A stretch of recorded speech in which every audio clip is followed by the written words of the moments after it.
Prescription use, social use, recreational use. And we're not talking about drugs or kinds of drugs. It doesn't, for me, let's just pretend it doesn't matter which drug. If you're using socially and sociably in modest amounts with no harm, God love you, I hope you keep it up the rest of your life. It's when harm is caused that you're in trouble. There's also prescription use, which is, it's legitimate. It's just legitimate stuff. But now my definition would be, first, it's got to be prescribed by a licensed physician. That probably doesn't include your friend down the street. It has to be for a health purpose. The object is not to party. It is regulated not by the patient, but by the doctor. The doctor is the guy who sets, dose, frequency, route of administration, etc. Not the patient. If the patient starts doing that, it's not prescription use. All right? I don't care what you call it, it's not prescription use. And it's either discontinued when health returns or when the side effect exceeds the benefit. And then that again is determined not by the patient, it's determined by the doctor. It's the doctor who says, stop, this is causing more problems than it's worth, we switch you to, or a lower dose, or whatever. It's not a patient process, this is a physician process. Prescription, there are prescription addicts, of course. Now, they're prescription addicts because not only do they develop tolerance, but they also doctor shop. They go find another doctor who will prescribe them what they want. They pharmacy shop. Pharmacies have gotten a lot smarter than they've ever been, so they're tracking, especially when your drug is a mood-altering drug. It's not the patient that decides to change the dose, etc. But prescription addicts do that all the time. One doesn't work, so I'll take two. You don't consult the doctor, you just decide that you take two. That's not use according to prescription. The prescription says one, that's all you do. And if it changes, you call the doctor and you report your symptoms and you let him tell you whether or not you change it. And we had a patient on Valium for 20 years. I cannot believe that Valium was prescribed that long. Abuse, when you cross the line. You got the clue from what use is, right? We said use is no harm, right? When you cross the line, when's harm? You can argue this question until you're blue in the face about amount or type of drug. If you use drug X, it's already abuse. Well, you've just eliminated the possibility of use. Not sure that's smart. All right, I think we need to preserve certain categories. How many people can actually do that may be another question. It crosses the line when harm is the result. So it's not determined by the type of drug or the amount or the time of day or the number of years. It's falling down the stairs. It's getting depressed. It's feeling suicidal. It's starting a fist fight. All right? That's when it crosses the line. It may be serious, even fatal, but it's not addiction. So people say, well, if I just have an instance of abuse or two, I'm pretty much okay. I'd say, well, you are if you can predict for me whether or not your instance of abuse is going to be fatal. Folks, there are teenagers who are dead today for whom the incident that killed them was just an instance of abuse. They got a little too drunk one time in the past 3 months, and they ran their car into a tree, killed them. I've been to too many funerals for 16-year-olds who weren't addicts. In some cases, it was just an instance of abuse, and that they're dead. So I can't say, oh yeah, this is you're okay as long as you abuse. No one can promise you that. And it's harm or problems. They may be physical or psychological. Abuse describes behavior. Abuse is what you did Friday night. Abuser suggests identity. When I say that's an instance of abuse, I mean one time it happened that night. When I say abuser, I'm saying harm seems to be your pattern. When you drink, harm's your pattern. Now I'll call you an abuser, okay? That's still not an addict, all right?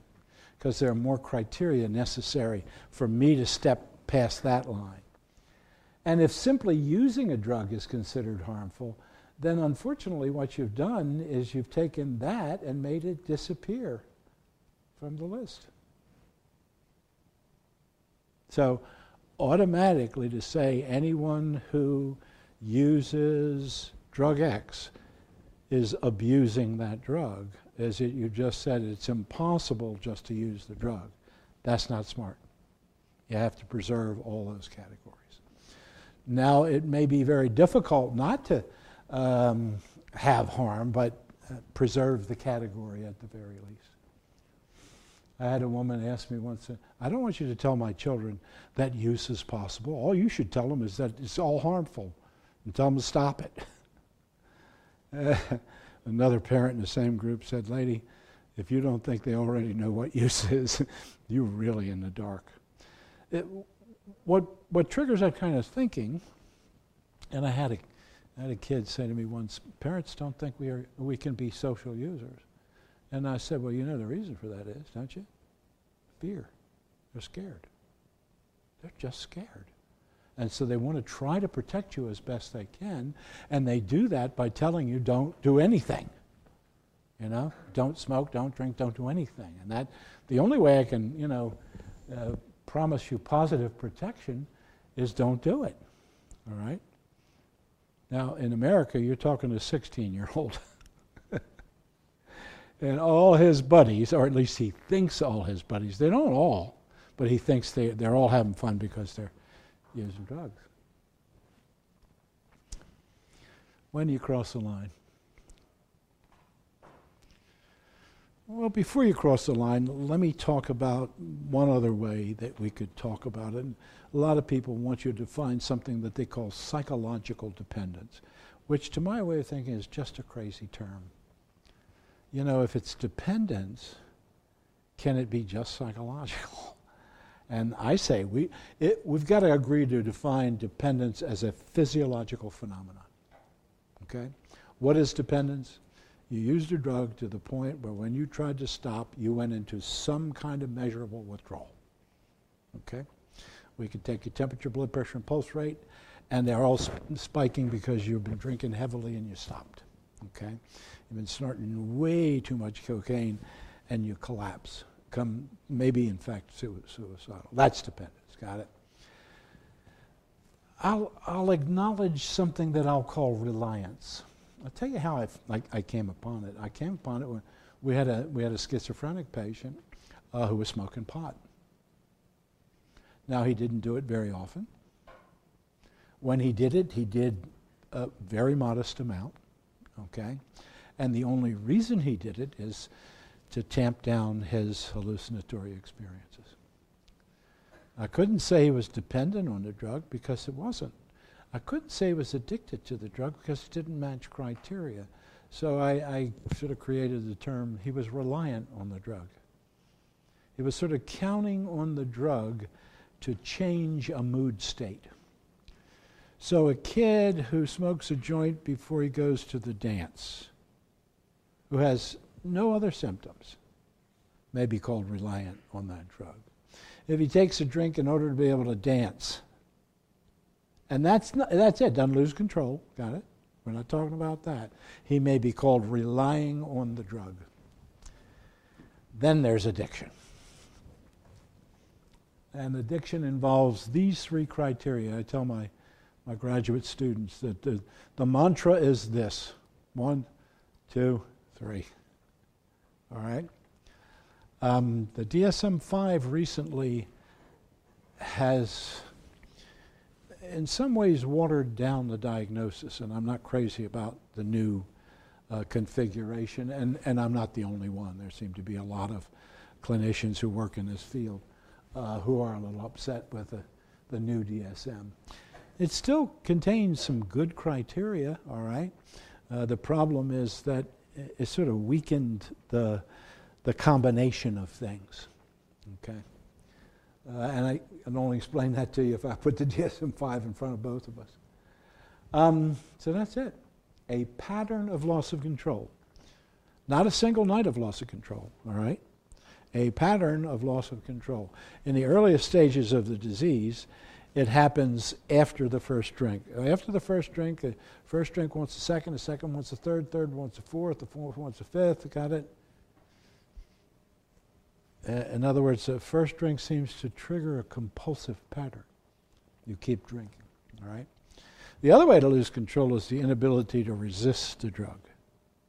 So there are two ways to lose control. The only two that I know of is after the first dose, you can't predict the use. And before the first dose, you can't resist the first dose, okay? In the earlier stages, can't predict the first dose. Later on, you say, now I'm going to stop, and you find, Christ, I can't stop. Oh, shit. All right? So that's what we mean by loss of control at its earliest stage. Either you can't resist it or you can't predict it, and it has to be a pattern of that. It's not a one-time operation, one-time thing. We'd overdiagnose this problem if we diagnosed everyone who has lost control once as an addict, or once a year, even then as an addict. It's got to be a pattern. Number two is tolerance. Not how drunk do you think you are from one night to the next, but over years under the same circumstances. So good science, in other words. Same dose, same environment, same mindset, same rate of ingestion, etc. All those the same. From 2000 to 2001, it takes you 2 times as much to feel what the dose would give you. And then 2004, it takes 3 times as much. And then 2005, it takes twice, 3 times, 4 times, 5 times as much. In other words, over time, it takes more drug to reduce the desired effect. All right? And then the third is the persistence despite problems. Having a problem because of your drinking is a problem, but persisting despite problems suggests something far more serious, doesn't it? So just having the problem is a problem. I was drinking, I had DWI. That's a problem, got it? But persisting despite problems, I've had a DWI, lost my wife, my right leg, and gotten into 2 fist fights and lost 2 teeth. And you're still drinking? You're either as dumb as a bag of hammers, or there's a force that's driving you that can't be explained by choice. Right? Unless you're dumb. You're just stupid. Okay? You must be just stupid. If you persist despite problems, suggest that these aren't choices, this is a compulsion at work. This is irrational. This is crazy. Something's driving this process. And it's a significant criteria. In fact, I worked with one psychiatrist, that's all she needed. If you persisted despite problems, she was going to treat you as an addict. She'd made her decision that I don't care what other criteria you have. If you persist despite problems, I'm going to tell you, you should stop drinking.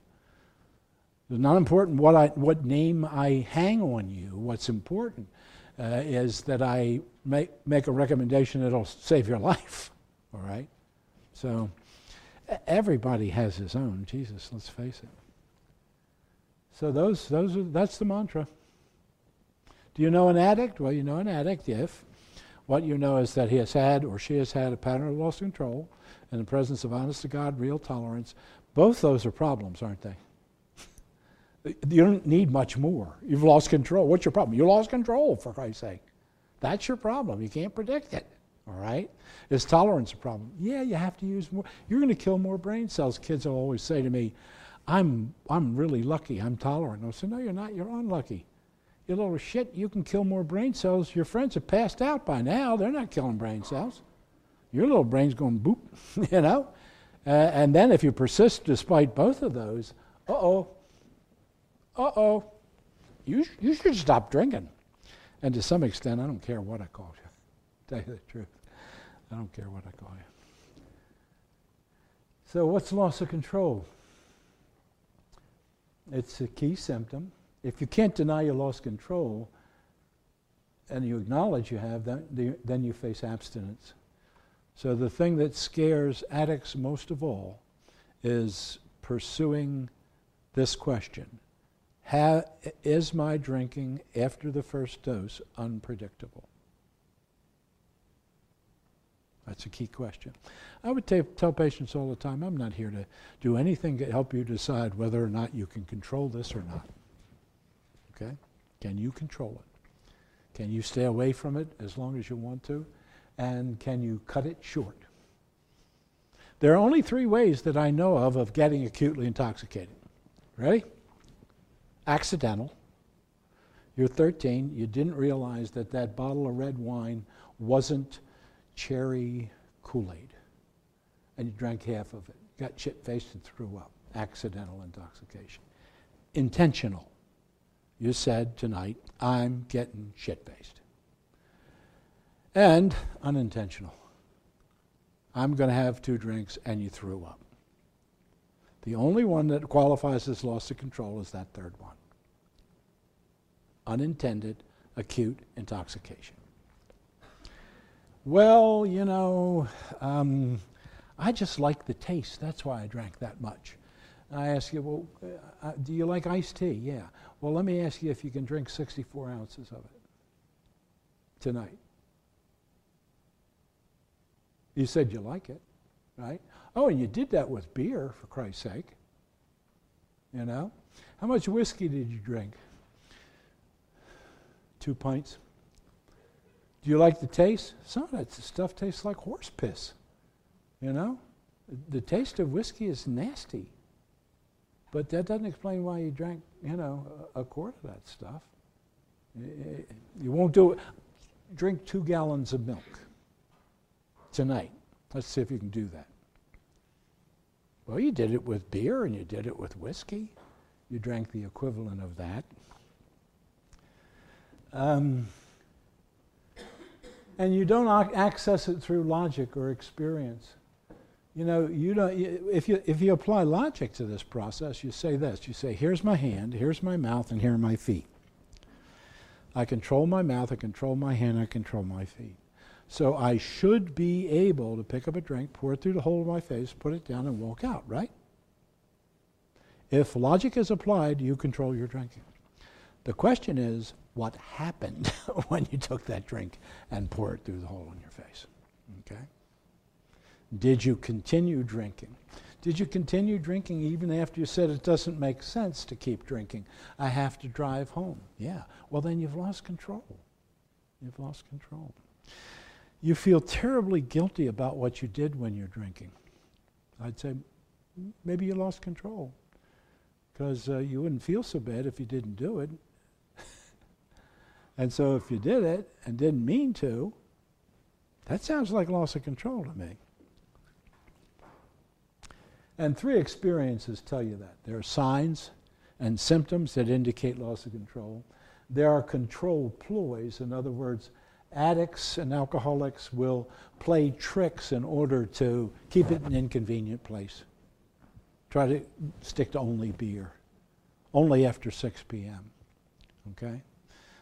Only this, only that. Stop drinking in bars. Only drink at home. Stop drinking at home. Only drink in bars. So they switch all over the place. Keeping a record of how much you've used. I had a patient who kept a record of his benzo use. He had a stack of papers this big. Okay? Stack of papers that big. And you would see how many doses he took each day. Each day. He was trying his damnedest to control his use. And he was in the hospital, and I said, geez, I guess it didn't work, you know. Your control ploy of recording it doesn't seem to have had any effect. So I won't read these all to you. I think you can read them. And they're fairly obvious. I'll explain one if I get to it. And you need, you know. How many times last year did you say, I think I'll drink till I pass out? None. How many times did it happen? 12. then you have 12 instances of unintended intoxication. I call that loss of control. How many times did you say, I think I'll drink till I vomit? None. How many times did it happen? 52. 52? Oh, I meant it once. Well, you still have 51, instances of unintended acute intoxication to explain. Very few people, this isn't the fun part. Stupor. Stupor means that the lights are on, nobody's home. Somebody asks you a question, what's your name? And your answer is,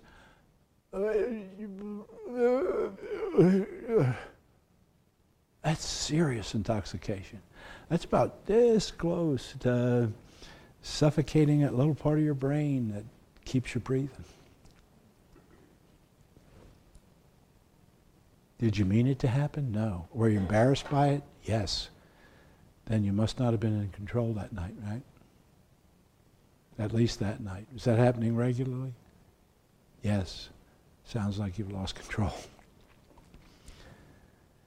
Blackouts, not necessarily proof positive, but if they're happening regularly, the significant blood alcohol level, when you thought it was only a 0.05, it was really a 0.16. You get violent under the influence and you're not generally a violent person. You get drunk before they're going to the party. You're drunk in the early morning. I think I'll get up and get shit-faced. No, people don't do that generally. Okay. DWI may or may not, needs a pattern, multiple DWIs, multiple arrests on the same day, drunk high twice on the same day. I had a friend who went to his first AA meeting after this happened to him. He was arrested twice on the same day for driving while intoxicated by the same cop. He thought, shit, I think I've lost control. He said, I went home the first time and I slept the first one off. He said, I got up, I got drunk and went out again, the same goddamn cop on the same corner, and I get caught a second time. You have principles when you're drinking, you're violating them. I wonder why. Are you secretly maladjusted? Or does alcohol play a role in this? Drugs. Next day, guilt. If you feel guilty about what you've done, you're not in control because you wouldn't have done what you're feeling guilty about. You start avoiding the same sources and the same bars and the same liquor stores and the same dealers because you don't want people to think well of you. You run out before you plan to. How many of you know what 1:45 a.m. check is? If you do, you either know one or are one. Place closes at 2. The sun came up.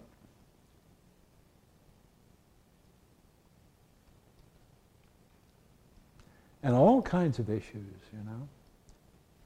Stocking up, protecting the supply chain, drinking, rationalizing, blaming, drunken, rationalizing, partying after the party. All those empties, Just where'd all those empties come from? 1:45 a.m. When does the bar close? 2. So at 1:45 you stock up, all right? Or you're home and you realize it's 1:45 and you're running out. You run out to get more of a supply. Here are some control ploys. Lots of switchings. Changing drinking companions. It's this other guy that's getting you drunk, so you better just stop hanging around him. Okay.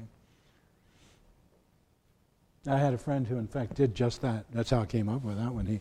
He would mark a tumbler and he would measure his drinks, and so he would record the amount too.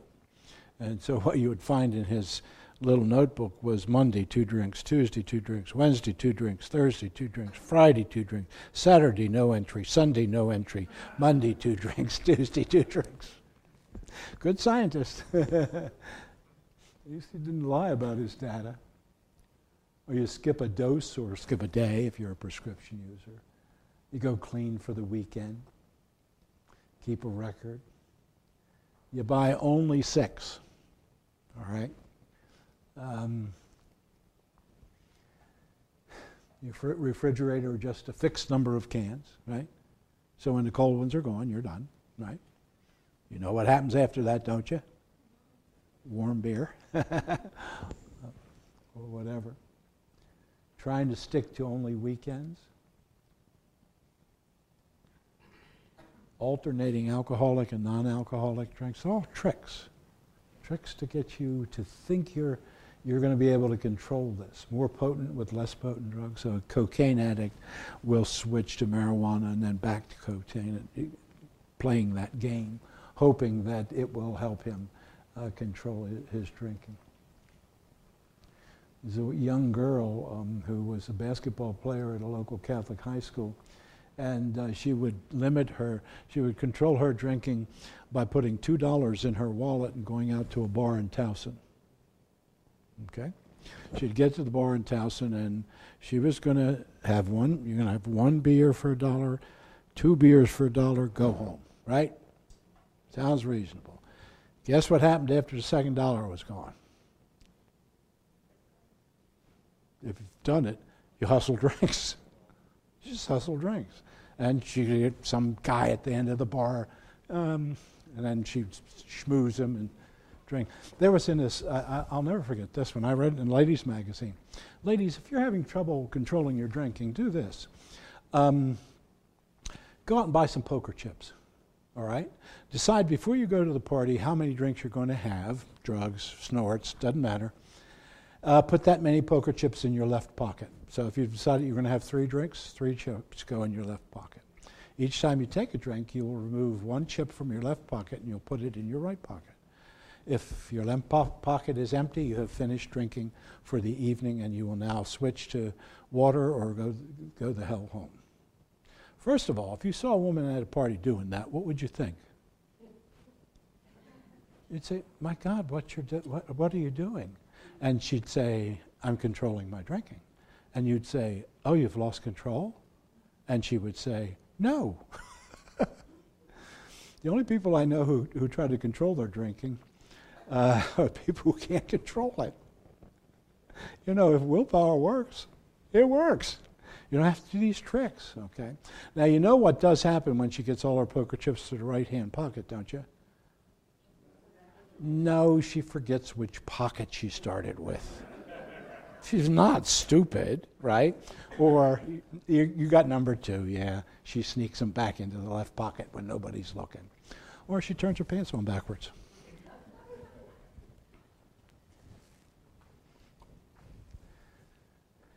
You stop for a while trying to regain health. And then when people tell you you've lost control, and they have no agenda for you, geez, I think I'll make John's life miserable by telling him he's lost control.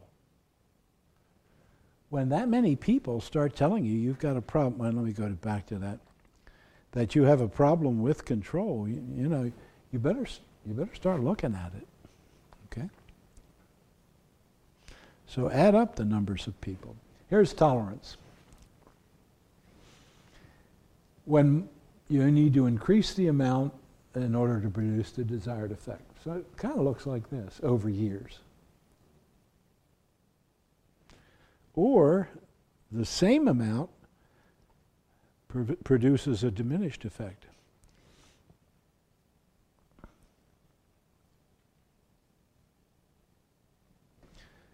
You will hear a number of alcoholics say this, I wish I had a nickel for every time I've heard it, and then the drug stopped working.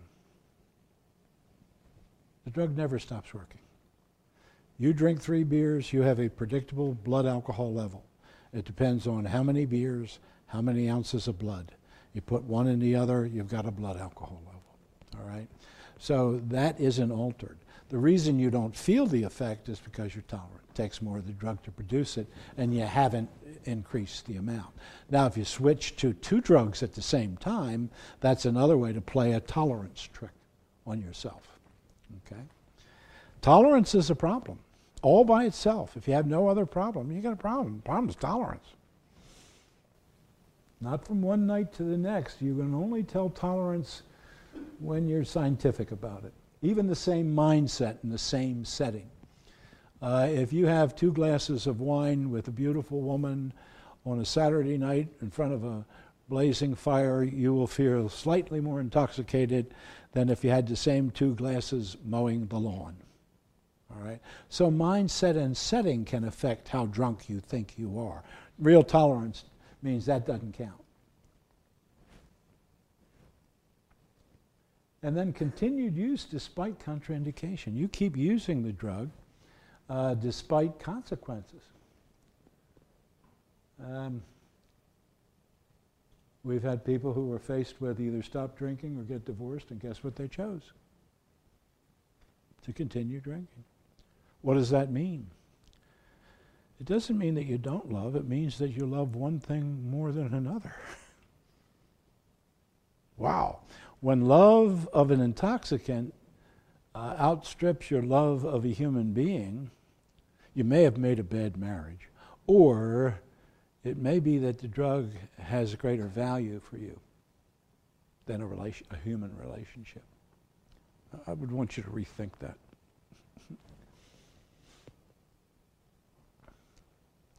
You've had health problems, reputation problems, family problems, job problems, and you're still drinking. You're still drinking even despite the strong desire to stop.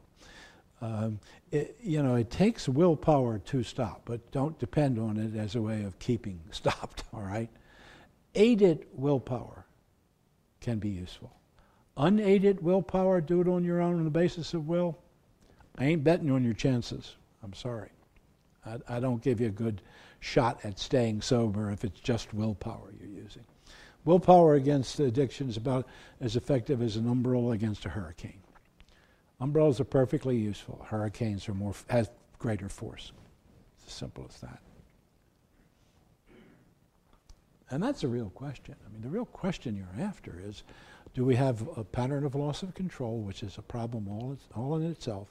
If that's coupled with tolerance, that doubles the problem, because now you have to really drink more to get the effect, and you're going to really lose control more, and you're probably going to do crazier things when you're that intoxicated. And then if you keep persisting despite problems, my God, there's got to be something about this that's not chosen. It's driven. It's driven. It doesn't make sense. It's crazy. It's insane. So you're putting more value on paraphernalia. Addicts stop accepting invitations when alcohol's not included. Just a growing desire for what the drug delivers, either pleasure or joy or relief. You start to experiment with improving the high. So, this particular alcohol doesn't produce the same desirable high as rum. And then you switch to 151 rum, because that's 75% alcohol. You spend an increasing amount of money for the drug. And here's a point at which I'm going to stop, because it's hard to prove one thing without an illustration. And here's that whoops. You come to me and you say, help me figure out what I value. And I'll say, I can help you do that, but I'm going to have to ask some questions first. I'll help you figure out what you value. If, first of all, you tell me where do you spend money? Your discretionary funds. I know you got your bills and you have to pay those, and etc. When you have that little pot of money left over, you can do with it whatever you want to do with. What do you do with that? Okay. My mother would buy tickets to the opera in Venice. She loved the opera. Okay. I have a friend who has already spent a whole lot of money going to see the Ravens play. He loves football. Got it? So tell me where you spend your money, and I'll tell you what you value. If the answer is I spend a lot of money on a drug, I'd ask you, add it up. Add up what it cost you to use for a year. And don't forget some hidden costs, all right? Not just the cost of alcohol, marijuana, cocaine, etc., sometimes for which you'll pay a premium price, but, all of the costs. Add the cost of repairing damage done by your use of the drug. So it's not how much did the drug cost, how much did it cost you to use the drug, all right? That's a different question. So, repairing the damage, health consequences that had to be taken care of, et cetera, et cetera, et cetera. I can't do that. Yes, you can. You can add up the extraordinary expenses and then add up the amount for 1 week and multiply by 52 and you'll have an answer. So do that. Let's see what it comes to. Do you believe that you can get figures like $8,000, $10,000, $12,000 a year? If you've been using cocaine and were arrested once, you'll easily hit $8,000 in a year. Okay? Did you mean to spend that much money? Did you account for it? Are you careless about accounting for your money? Do you know, for instance, how much you paid for rent last year? To the dime. Yes. And you don't realize that you spent $8,000 for this drug and you can't account for it? And then finally, what do you got to show for your expenditure? You just spent $10,000. It took a year. Show me your shit. All right, I want to see your stuff. Folks, if I spend $10,000 today, I can show you my shit. All right, I got stuff. If you can't show me anything you got for this, then, Jesus, you're being terribly careless about how you're spending one of your resources. I bet you like this. I bet you really like it. Really like it? Jesus, I wonder if you love it. Maximizing the pleasure and minimizing the pain. That's essentially what denial does. Drinking produces pleasure and pain. What denial does is it increases the pleasure and decreases the sense of pain. All right? So an addict will say, yeah, I know it causes problems, but it's worth it. What that means is the pleasure exceeds the pain. Drinking and drug use start to dominate conversation. You talk about it a lot. An addict will start avoiding non-users and gravitate to users. Rely on the drug for relief, and that's not social use. That's I don't care what else you call it. It isn't social use. You're using it as if it were some kind of medicine. You neglect the past.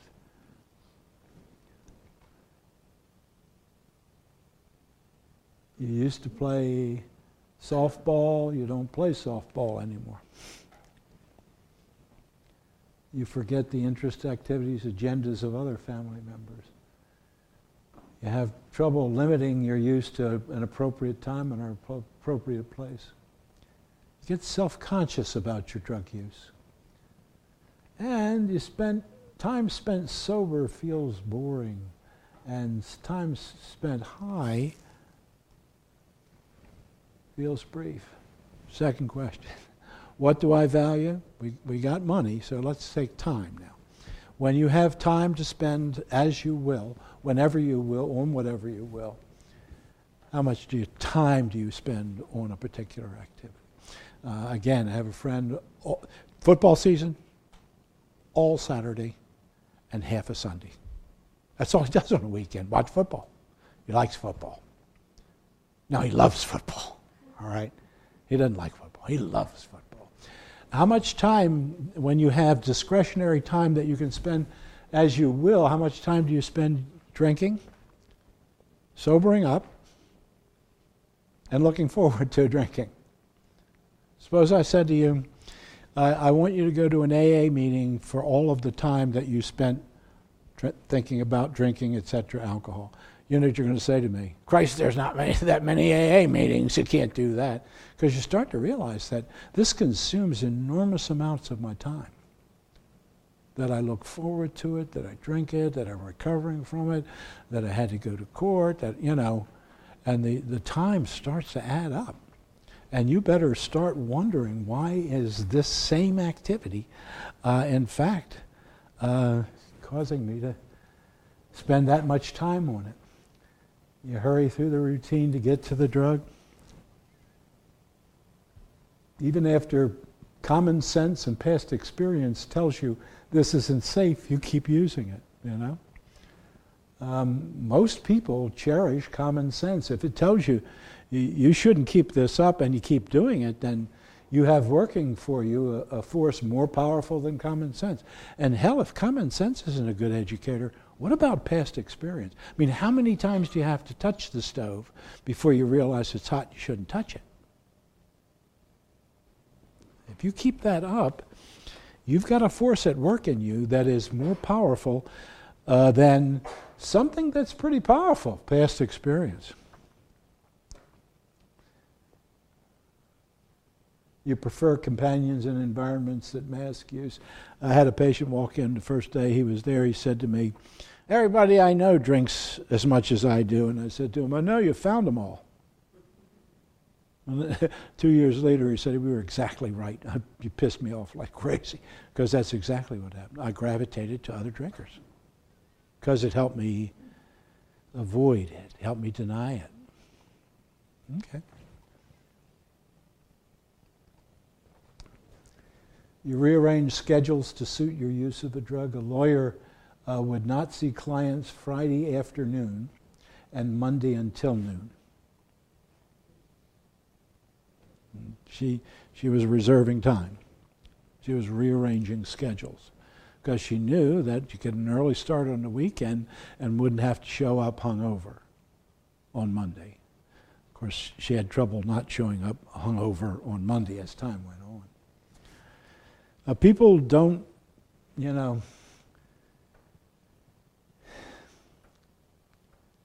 don't choose Skid Row, they end up there. They end up there.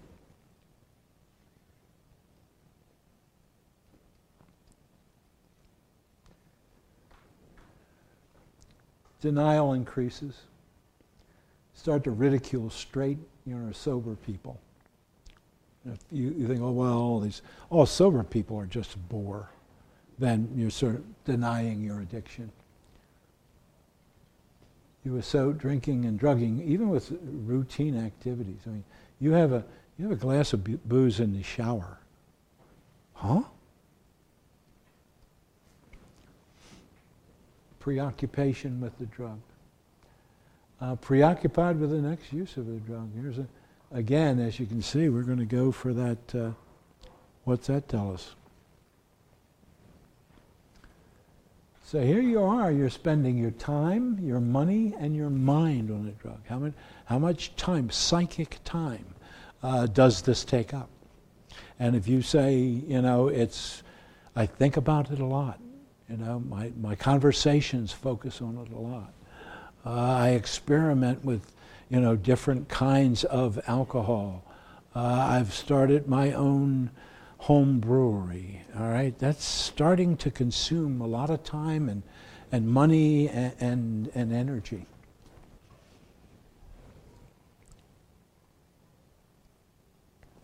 That's the only ones left. On what activity have you placed your life at risk? That's my last question. So we looked at time, money, mind. Now I want to know, what have you done that probably put you at risk for losing your life? If the answer is drugs, you don't like this stuff. You're obsessed with it. This is a compulsion. This is running your life. This is running your life. Okay? Oh, I've never put my life at risk. Have you ever gotten in a car drunk? You put your life at risk. Have you ever dealt with a dealer who is unpredictable? Yes, you put your life at risk. We had a gal who was a cocaine addict. She was from Colombia, South America. We told her, you're going to have to cut your connection. She went to Colombia, South America. She scored some cocaine. She was asked to pay. She didn't pay, and the guy killed her. She put her life at risk, all right? And she lost it. So that's pretty much, I think, what we're talking about when we're talking about this addiction stuff. A pattern of loss of control in the presence of tolerance with persistence despite problems. Tolerance is also assumed if you are already physically dependent. So if you're physically dependent, I'm going to assume that you got that way because you're tolerant. All right. It doesn't happen usually, whoops, all right, all of a sudden without some kind of warning. So this topic isn't really as mysterious as most people think it. It's just that I think initially we got stuck with the notion that addiction was some kind of a very severe case, a very severe kind of a scenario. And there are mainstream, 65% of the nation's alcoholics went to work today. All right? There are some people terribly addicted. I worked with a guy who came to see me because he said to me, I'm recovering from alcoholism. He said it made me sick, and cocaine addiction. His description of that was, cocaine threw me around the room. And he called me and he said, I need your help. And I said, why? He said, I can't stop marijuana. I've tried. It's embarrassing as hell. He said, Dick, I'm 43 years old. I'm hiding from my wife. All right? I've been sober from alcohol and cocaine for 8 years. I can't stop smoking pot. I want to, and I've tried, but willpower isn't working for me. The drug keeps beckoning me. All right? I worked with that guy for a year, a little more than a year and a half, before one day I said, well, are we ready to make it on your own? First time I asked him that was about a year, and he said, no, not yet. The second time I asked him, he said, yeah, but can I call you once in a while? I said, yeah, if it's not too often. So that's addiction.